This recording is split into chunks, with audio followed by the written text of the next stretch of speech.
Eu me lembrei que esse ano eu tive a oportunidade de, pela primeira vez, conhecer Israel.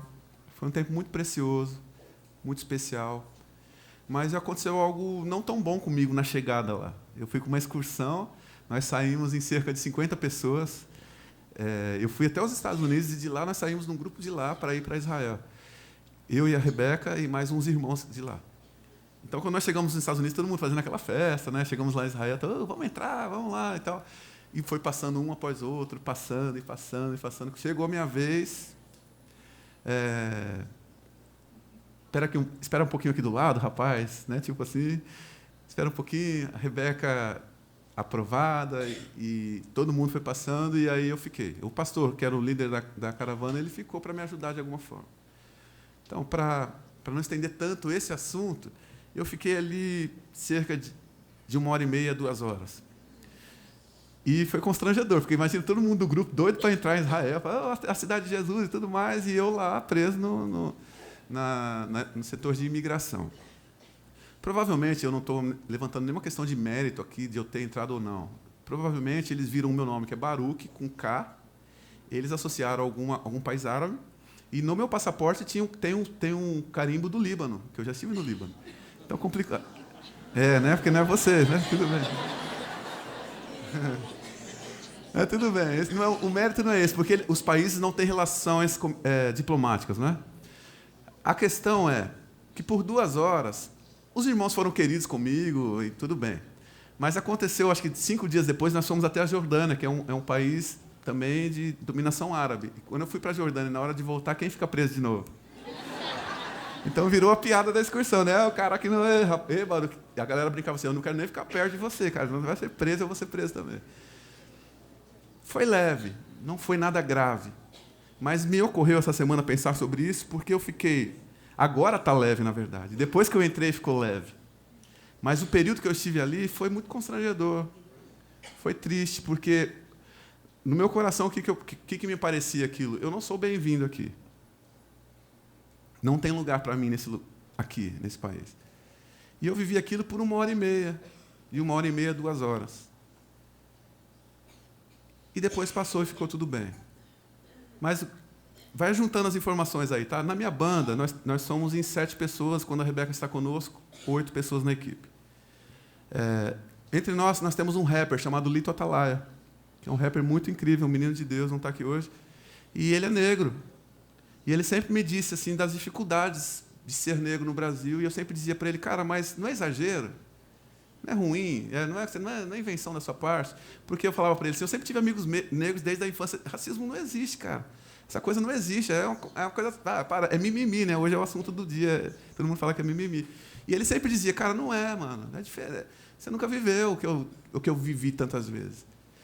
E ter passado por aquilo lá, de não me sentir bem-vindo por 1h30, foi suficiente para que eu me constrangesse profundamente a respeito das dores que ele falava que tinha e que eu insistia em não acreditar. Porque ele sempre disse que era doído não ser bem-quisto num lugar. Chegar num lugar e as pessoas ficarem observando. Por exemplo, outra coisa que me ocorreu nessa viagem de Marília, há cerca de 2 anos, a minha irmã, que era o meu braço direito na empresa, ela teve um AVC. Então, ela tem uma dificuldade terrível de mobilidade hoje, do lado direito. Eu sempre ouvi dizer que os portadores de necessidades especiais precisavam de calçadas planas, né?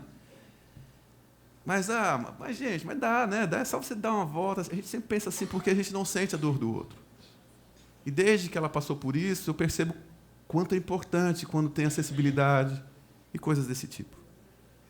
Baruch, você veio aqui para contar essas histórias tuas? Não, na verdade eu vim falar sobre o Evangelho de Jesus, mas essas coisas estão entrelaçadas, porque o Evangelho faz muito mais sentido quando a gente tem aplicações práticas para o Evangelho no hoje e no agora.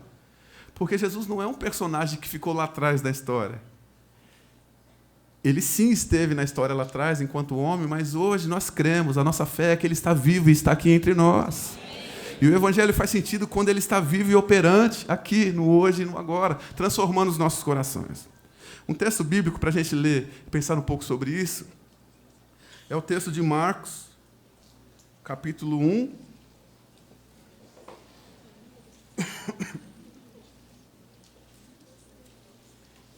E lá no final, no versículo 40,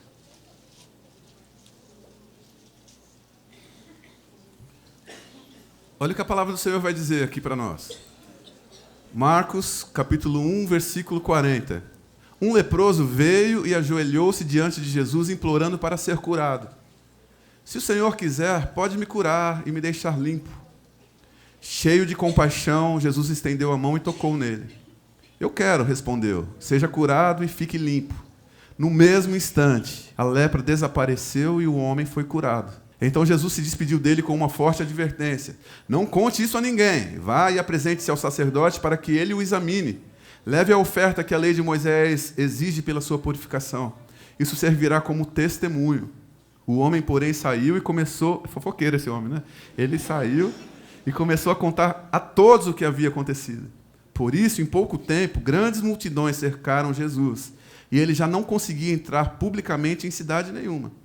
E, embora se mantivesse em lugares isolados, gente de toda parte vinha até ele.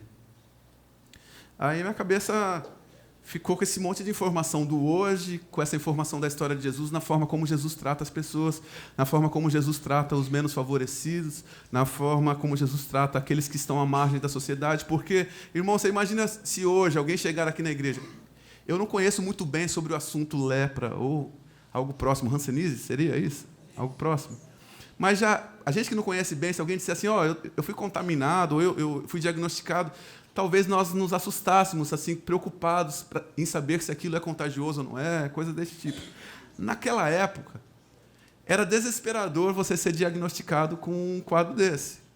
Por exemplo, o leproso, se diagnosticado com essa enfermidade, ele tinha que deixar o seu convívio social. Ele não tinha tempo de preparar direito uma mala para... vou me despedir da minha família, porque ele sugeria-se que, a partir daquele estado, ele poderia contagiar muitas pessoas. Então, ele era afastado do convívio social.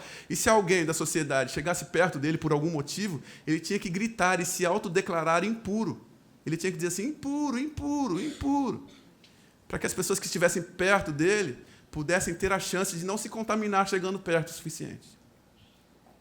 A gente cantou hoje, o grupo que me antecedeu também cantou canções para o Senhor e para a glória de Jesus. Nós cantamos sobre os feitos de Jesus, sobre o que Ele fez e o que Ele faz. Mas se nós não decidirmos e não nos disciplinarmos a ligar a história de Jesus ao que Ele tem feito nos dias de hoje, Ele vai permanecer sendo apenas um personagem histórico que ficou lá atrás. Esse texto me chama muito a atenção, porque eu não sei dizer, e o texto não explica por que ocorreu essa proximidade entre Jesus e um homem, provavelmente porque Jesus o permitiu, mas o texto vai dizer que o homem que é leproso chega diante de Jesus e se ajoelha. Já é uma primeira lição para a gente aqui, né? Que não é o foco do meu assunto, mas ele se ajoelha, ou seja, ele não negocia, ele não faz barganhas com Deus do tipo que às vezes a gente tenta fazer. Se o Senhor fizer isso por mim, se o Senhor me curar, se o Senhor me der, então eu te adoro. Ele simplesmente vem e se prostra diante de Jesus. E ele fala uma coisa muito interessante. Ele diz assim, olha, se o Senhor quiser, torna-me limpo. Ele não contesta a possibilidade do poder de Jesus. Ele não diz assim, se o Senhor puder. Ele diz, se o Senhor quiser. Ele não está ali para indagar sobre aquilo que Deus pode ou não fazer. O que ele quer mesmo é descobrir a vontade de Jesus para a vida dele. Porque se o Senhor quiser, o Senhor pode me tornar limpo. O texto vai dizer que Jesus fala assim, olha, eu quero ser limpo. E sabe o que acontece? A lepra desaparece imediatamente. E Jesus fala para ele, não fala isso para ninguém. Porque se a gente for fazendo um retrocesso aqui nesse texto de Marcos 1, a gente vai perceber que Jesus ele estava curando muitas pessoas, estava libertando muitos cativos. Ele curou a sogra de Pedro, e os seminaristas brincam dizendo que porque ele curou a sogra de Pedro, por isso que Pedro negou ele depois. Mas isso é uma piada muito, muito feia. Mas um pouco antes, você vai perceber que depois de curar a sogra de Pedro, Jesus é servido por ela, então, que ela começa a servir os homens que ali estão. E Jesus, depois de curar muitas pessoas, ele se retira, antes do amanhecer, vai dizer o texto. E quando os discípulos vão procurar Jesus para dizer algo do tipo, Jesus, o Senhor é a moda do momento, o Senhor está na crista da onda, está todo mundo procurando você. Por que você veio se esconder, se retirar? E Jesus fala ali sobre a missão que ele havia vindo fazer no mundo. E ele fala algo do tipo assim, muito mais do que curar pessoas fisicamente, eu quero apontar para elas um novo caminho. É isso que eu vim fazer aqui. Ele não queria se tornar conhecido como o curandeiro da cidade. Ele queria que as pessoas, aos poucos, ou quanto antes, reconhecessem-o como o Messias, o prometido, o Filho de Deus. E aí, o fato desse leproso contar para todo mundo, inclusive, gera coisas do tipo que aconteceu no capítulo 2, narrado no capítulo 2. Sabe aquela história da casa que está cheia e os amigos vão trazendo o paralítico e está cheia a casa? Talvez é por causa da fofoca do rapaz que foi curado lá e contou para todo mundo, então todo mundo ia atrás de Jesus. Agora, uma coisa aqui para você reparar, e o que eu tenho para falar para vocês, é simples, na verdade. Mas entre um pedido sincero de um homem que está diagnosticado com lepra e a resposta de um Jesus que é poderoso e que diz, sim, eu quero que você seja curado, existe algo aqui no meio. E o que existe entre uma coisa e outra é tão somente um toque. Porque o texto vai dizer que o homem fala assim, se o Senhor quiser, torna-me limpo. E o texto diz assim que Jesus toca aquele homem. Agora eu fico imaginando, pensando em tantas dores no coração de tanta gente hoje, dores inclusive que sugerem aquela moça do Rio de Janeiro, eu falo isso com muito respeito, que tire a própria vida porque ela não suporta a própria dor. Provavelmente a situação daquele leproso era emocionalmente terrível. E eu acredito muito na questão pedagógica dos atos de Jesus, porque Jesus simplesmente, frente ao pedido daquele homem, ele poderia ter dito, no poder de sua palavra, ser curado, e o homem seria curado. Mas parece que Jesus estava querendo ensinar para aqueles que o seguiam, e para nós que o seguimos hoje, uma outra coisa, a respeito de não aceitarmos essa separação que tantas vezes nos impõe. Esse nosso jeitão de olharmos um pouco de cima demais para as pessoas que estão clamando por misericórdia. O texto vai dizer, não sei se você percebeu isso no versículo 41, cheio de compaixão, Jesus estendeu a mão e tocou naquele homem. Eu imagino, assim, a fé que eu tenho sobre esse texto é que antes de ser curado da lepra, esse homem foi curado pelo toque de Jesus das suas angústias, do seu estado de rejeição, da sua condição de afastado da sociedade, da sua condição de impuro e de mal visto por todos. Há quanto tempo nenhum toque? Há quanto tempo nenhuma aproximação? Há quanto tempo nenhuma palavra assim fraterna e gentil direcionada àquele homem? Mas agora ele tem diante dele alguém em quem ele crê, porque ele disse, se o Senhor quiser, pode tornar-me limpo. Alguém em quem ele crê e que simplesmente vai e toca no ombro dele.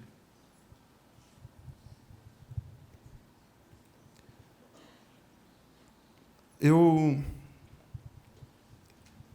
tenho pedido a Deus estratégias, como eu lido com música, tenho pedido a Deus estratégias para que eu possa compartilhar verdades da palavra do Senhor através da música. Eu estou pedindo a Deus que me dê uma canção que fale, por exemplo, para nós cristãos, nós que nos chamamos seguidores de Jesus, pequenos cristos, que nos chamem à compreensão de que quando alguém clama reclamando da sua dor, clama por ajuda, que não nos cabe mais tantas dúvidas assim como nós temos tido. Que o nosso papel não é, na verdade, nunca foi duvidar de quem está clamando por misericórdia, por quem está clamando por ajuda.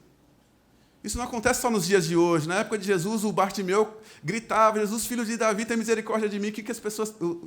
Os discípulos de Jesus tentavam fazer, você acalma aí, você está atrapalhando o cortejo. Mas só aquele cego, sabia ao fundo o que ele mais almejava em sua alma, e ele estava diante da esperança viva para a vida dele. Talvez eu fique pedindo a Deus, Deus me dá uma forma de as pessoas, uma canção que ajude as pessoas e o meu próprio coração a entender que quando alguém diz assim, isso me faz sofrer, que eu decida acreditar, que a minha primeira atitude seja de acreditar. Depois, se for mentira, a gente reconsidera. Mas a gente está partindo sempre do pressuposto de que pode ser mentira. E depois a gente fica esperando que as pessoas provem de que elas estão sofrendo. Por exemplo, eu vou falar uma coisa muito íntima para vocês. Quantas vezes eu falei, eu sou casado há 15 anos e nós não temos filhos. Quantas vezes a gente já falou para os irmãos, Deus está tratando isso no nosso coração, fica em paz. As pessoas não acreditam. Às vezes, numa boa intenção, numa tentativa de ajudar, as pessoas começam a falar coisas, inclusive em nome de Deus, dizendo assim, Deus vai te dar. Quantas vezes eu já contei os meses, porque disseram, conta 9 meses, o filho vai estar na tua casa. Quantas vezes disseram, escolhe o nome, porque a criança está vindo, Deus está me falando, e não era Deus. E talvez eu esteja falando nesse tom pela primeira vez na vida. Porque a gente está disposto a ajudar pessoas que têm sofrido a mesma dor que nós temos sentido. Mas só que agora eu já tenho 43, acho que a gente já acostumou um pouco, a gente é figura pública, a gente lida com isso. Tem gente que me vê na rede social e eu não tenho filho, então a pessoa fala assim, deve ser mais um desses casais fúteis que não querem ter filhos para poder viajar sozinhos.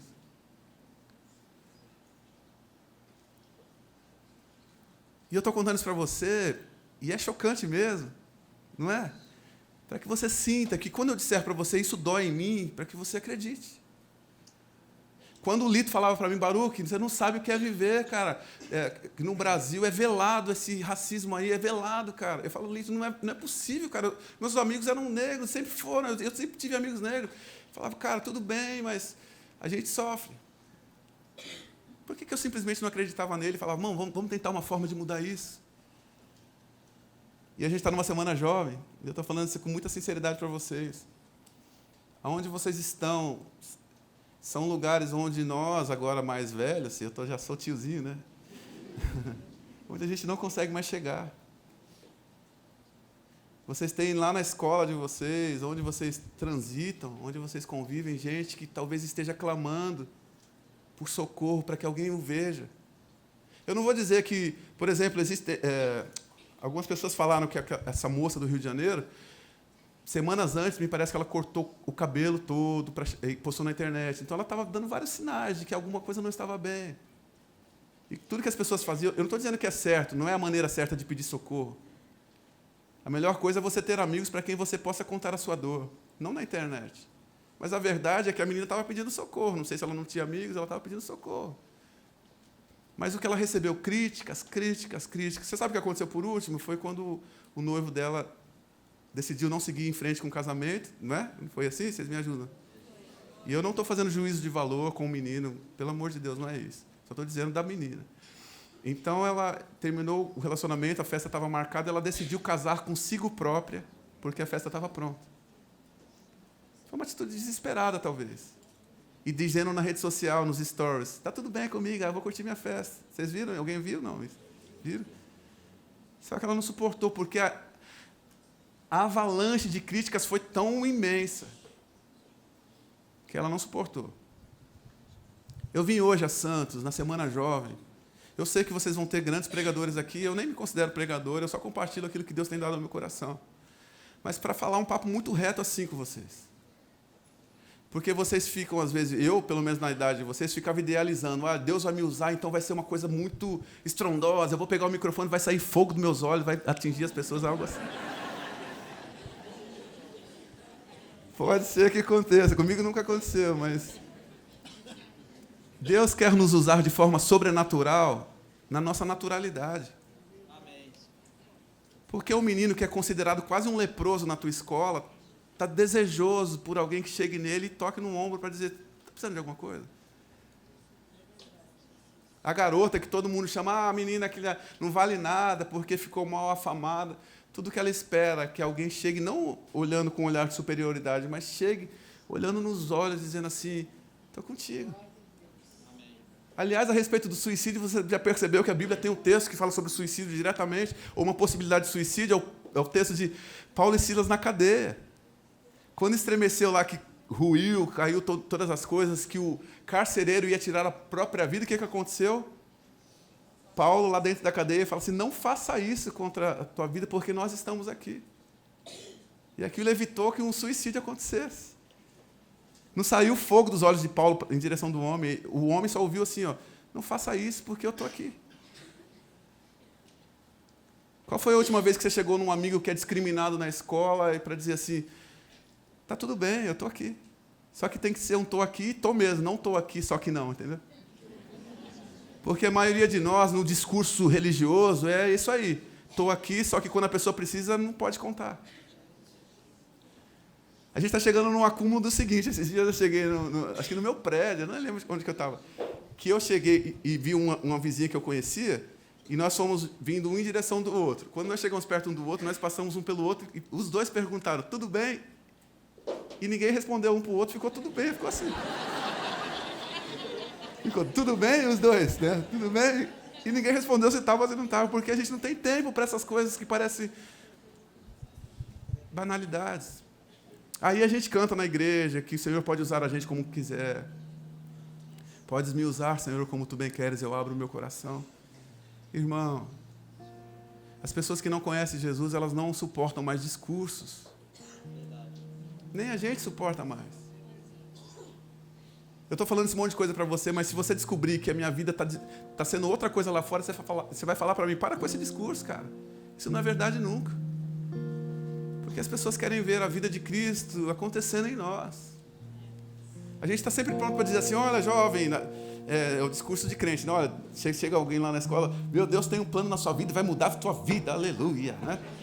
Aí o cara, eu fico imaginando que se a gente não tiver um bom testemunho, qualquer dia a gente vai ouvir assim, cara, se ele pode usar a minha vida, mudar a minha vida, por que ele não mudou a tua ainda?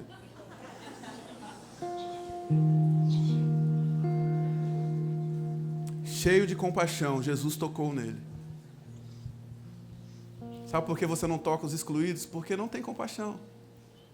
Porque você não quer oferecer ao outro aquilo que você recebeu de Deus. Porque a gente se preocupa com a nossa reputação, não é? Tem um episódio que aconteceu recentemente também. O padre Fábio de Mello, ele comentou que eu acho que um travesti chegou perto dele para tirar uma foto. Ele ficou desesperado, falou, e agora? Eu tiro a foto ou não tiro? O que vão pensar de mim? E ele tirou.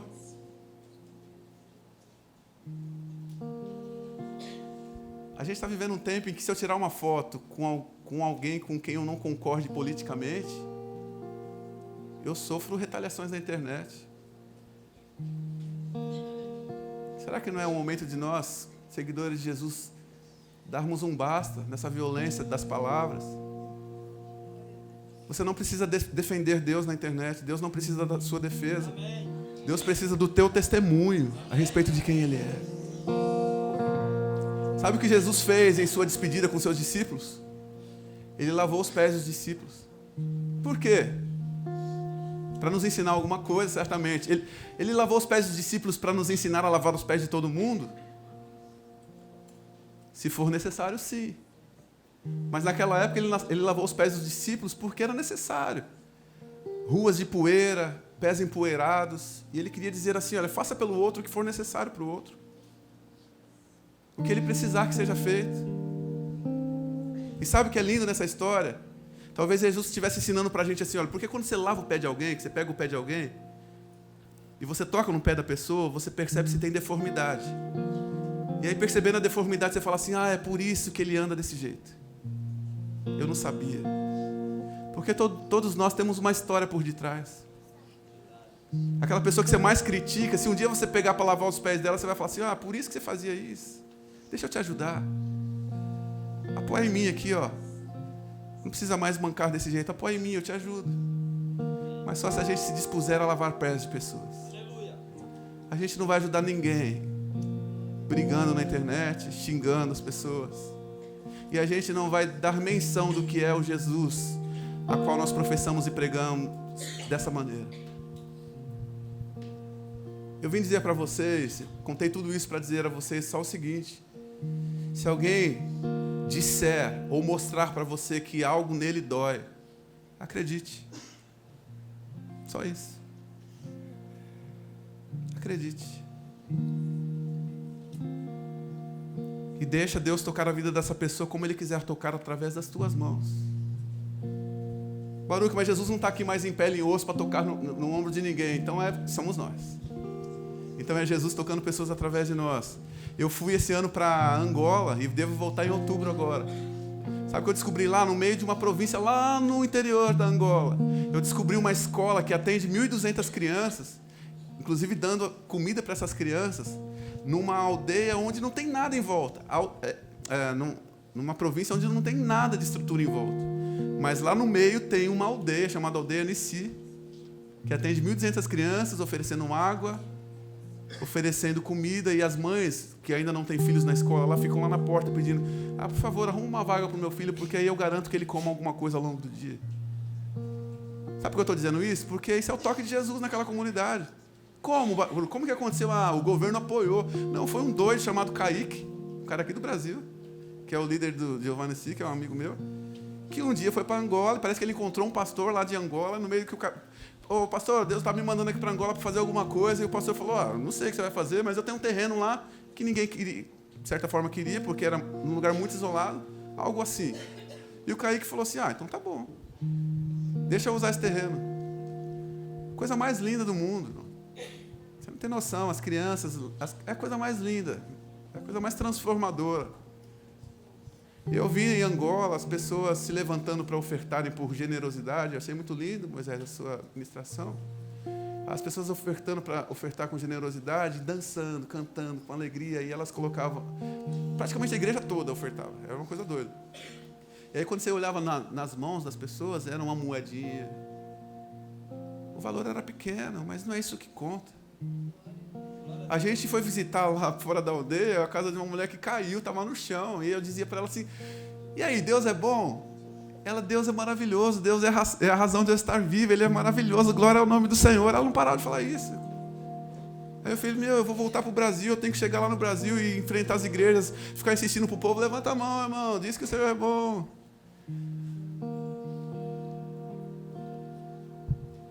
Deus está tocando as pessoas, porque gente comum como eu e você decidiu estender o braço e falar: Deus, meu braço não tem força nenhuma nele próprio, mas se o Senhor quiser usar, usa aí, Senhor. Vou terminar lendo só mais um texto da palavra do Senhor, e queria só cantar uma última canção.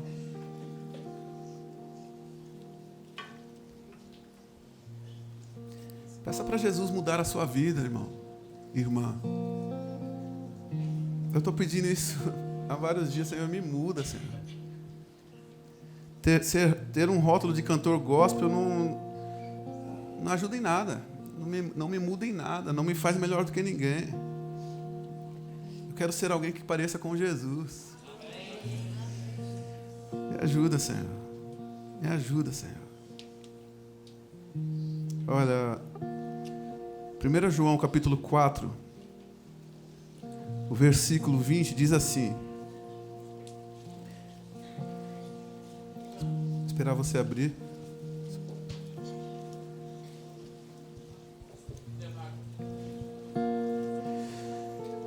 Primeiro João capítulo 4, versículo 20 diz assim: se alguém afirma: amo a Deus, mas odeia o seu irmão, é mentiroso. Pois se não amamos nosso irmão, a quem vemos, como amaremos a Deus a quem não vemos? Ele nos deu este mandamento: quem ama a Deus, ame também os seus irmãos. A canção que a gente vai cantar agora, ela fala justamente sobre amarmos a Deus. E talvez você não conheça, mas queria pedir para que você estivesse atento. E se no refrão, pelo menos, você quiser cantar, o refrão é assim: Jesus, te amamos como te amamos, te adoramos de coração. Aí, lembrando desse texto de 1 João, você vai lembrar que Jesus, te amamos. Quando você diz para Jesus, te amamos, a pergunta que vem contra você é: mas você ama o teu irmão? Jesus, te amamos, como te amamos, mas você ama o teu irmão? A gente vai cantar isso agora.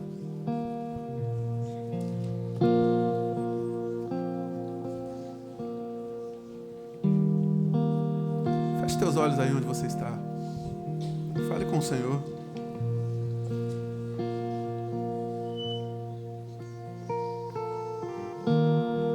Peça a Ele misericórdia.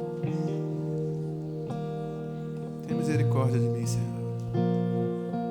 Quantas oportunidades de tocar ombros de gente ferida e eu não tenho feito, Senhor. Tem misericórdia. Me livra da roda daqueles que querem tirar sarro de todo mundo a qualquer custo, sem perceber a dor que estão causando.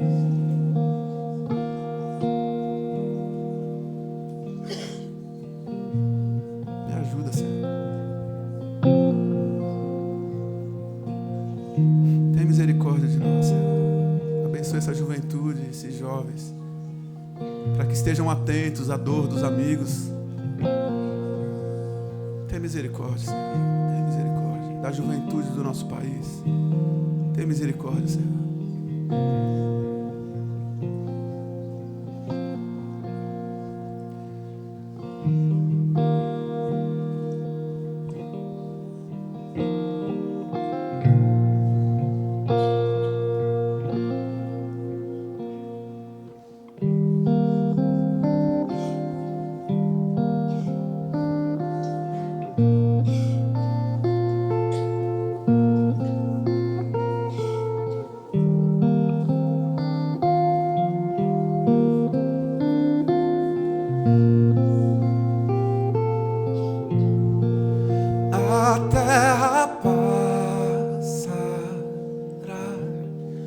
Teu amor não mudará por tua graça, pedra angular. Voltou a respirar quem morto parecia estar. A escuridão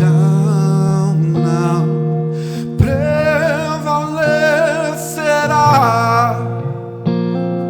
Por tudo que és, respondemos a ti com amor, a ti cantamos. Jesus, te amamos, como te amamos, te adoramos.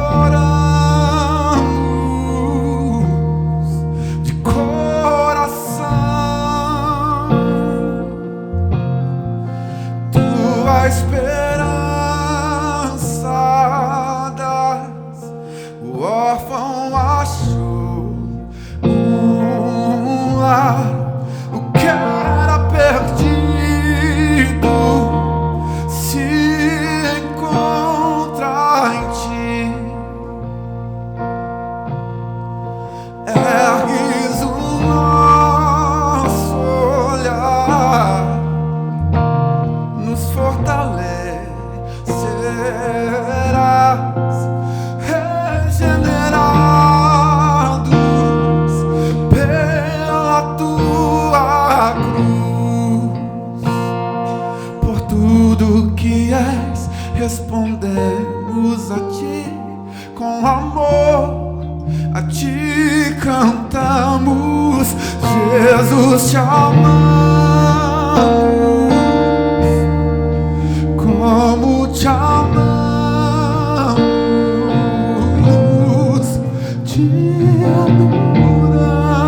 adoramos de coração. Jesus, Jesus, te amamos, como te amamos.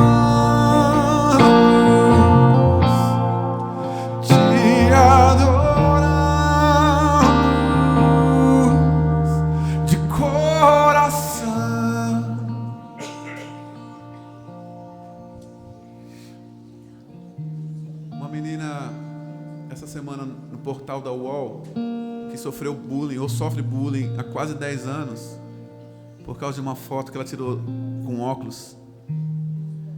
Eu não vou falar o nome do meme, porque senão vocês vão procurar e vai piorar a situação da menina. Mas ela disse assim: foi muito difícil para mim ao longo desses tantos anos, porque enquanto todo mundo espalhava a minha foto pela internet rindo de mim, eu estava trancada no meu quarto, chorando profundamente. Cantar, Jesus, te amamos, mas não dá para cantar isso esquecendo daqueles a quem os nossos olhos podem ver. Jesus, te adoramos,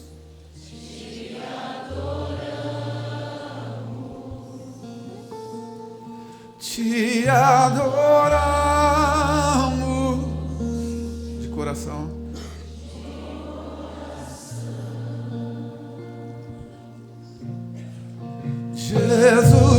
amamos, como te amamos, como te amamos,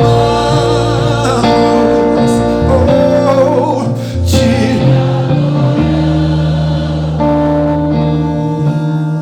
de coração. Você olha qualquer um aí, ó, e vai lá carinhosamente, toca no ombro e coloca de pé. Que é assim que Deus quer usar a gente, mano. Como te amamos, te adoro. Você pode tocar outra pessoa, porque Jesus está alcançando pessoas de coração. Seria lindo se os servidores de Jesus fizessem isso. Jesus te amamos. Então eu ajudo pessoas a estarem de pé, Senhor. Como te amamos, oh, oh, oh. Te adoramos de coração. Jesus, Jesus te amamos.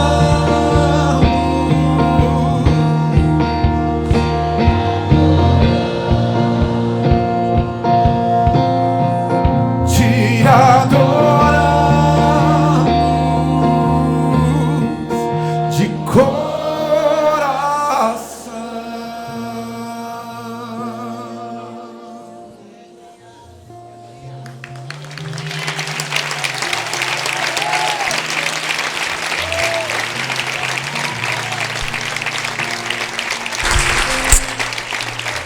Nós te amamos, Senhor.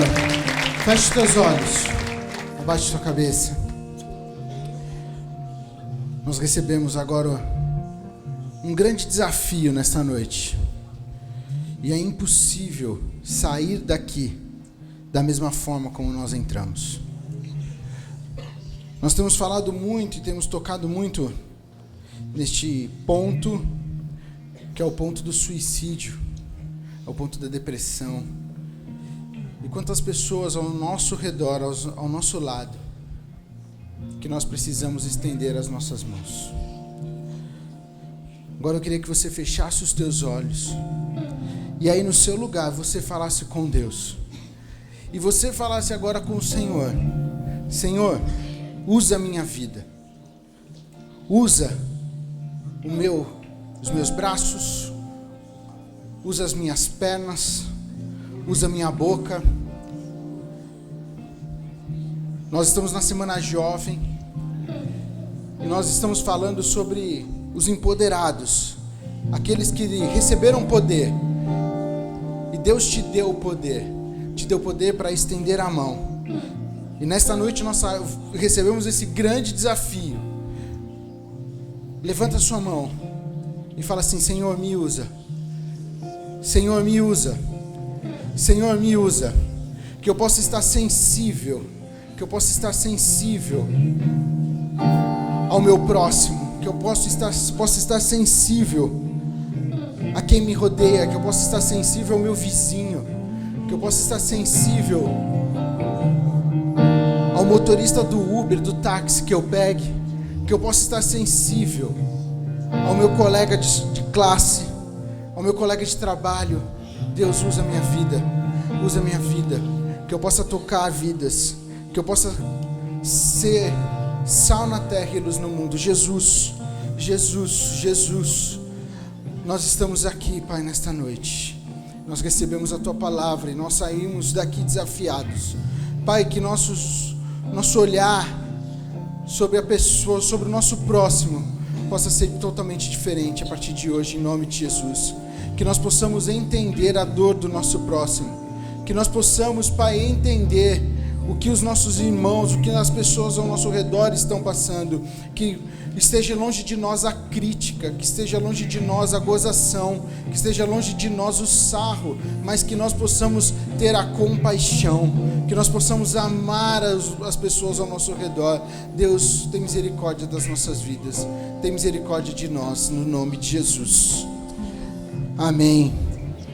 Amém? Vamos dar uma salva de palmas ao nosso Deus, a Ele, o único, que é digno de receber honra, glória e louvor.